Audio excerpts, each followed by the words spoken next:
Well, thanks for joining me today. As you know, I'm in the financial services space, and look, we've had issues with the current Liberal government for some time about the regulations that they brought into our space, and indeed, I think overregulation, which has caused the accessibility for affordable financial advice for mum and dads to become a very big issue in this country. Yes. We've seen a lot of people at the back end of their career being forced from the industry, and all of these things, they're just not principles that I feel are Australian, and I'm not alone. So with this upcoming election, one of the associations, the AIOFP, which is run by Peter Johnston, has actually been very out there in his criticism of the Liberals, and it's caused a lot of internal discussions about, if we don't vote for the Liberals, we're going to have to vote for the Labor, and they're going to be worse.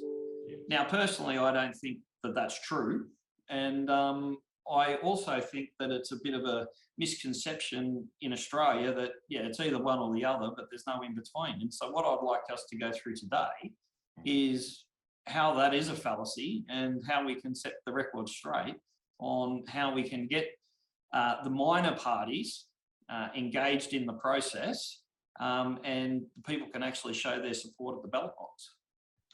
Okay, so I am in complete agreement. When I haven't been a political activist, I've been a mortgage broker for the last 20 years. And, when I became a mortgage broker, it was a laissez-faire industry. And, basically, and it was a growth industry. It was a dynamic industry. And a lot of people built really successful businesses and helped consumers immensely. And that's why the mortgage broking industry grew. Now, then what has happened is, it's become regulated by people who've never been in business. The politicians said, well, look, we've got to do something. We've had the GSPT and the subprime crisis, and we've had the Banking Royal Commission. Well, look, we've just got to bring in all these rules. Now, I'll tell you what those rules are doing. They are strengthening and enriching the existing players, like myself, like yourself, probably, Robert. Yeah. It's difficult within a highly regulated industry for new, young, enthusiastic people with a lot of ability, talent and drive. It's difficult for them to start a business these days. It's not impossible. Okay, John, they've effectively created a closed shop. Yes, now, most Labor unions would have fallen over themselves to be that effective in that. And we've got a Liberal government that's created a closed shop.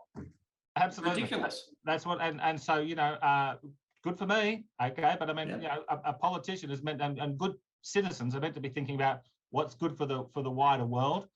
And now, all those regulations, I've got a little back to a financial planners, and all the stuff we've got to do with these mortgage brokers, it's basically all meaningless. It doesn't protect the consumers. It bogs down the loan approval application. I really believe, and hardly anybody ever takes advantage of these consumer protection things that are out there now. But all loans have to be heavily scrutinised, that they fall within these rules. What's happened now is we don't really have banks in this country. We have quasi-government institutions. The big banks and the regulators are setting all the rules about how the banks lend money. So it's all crap, and I know it's a lot worse for financial planners than it is for mortgage brokers, and it's bad for mortgage brokers.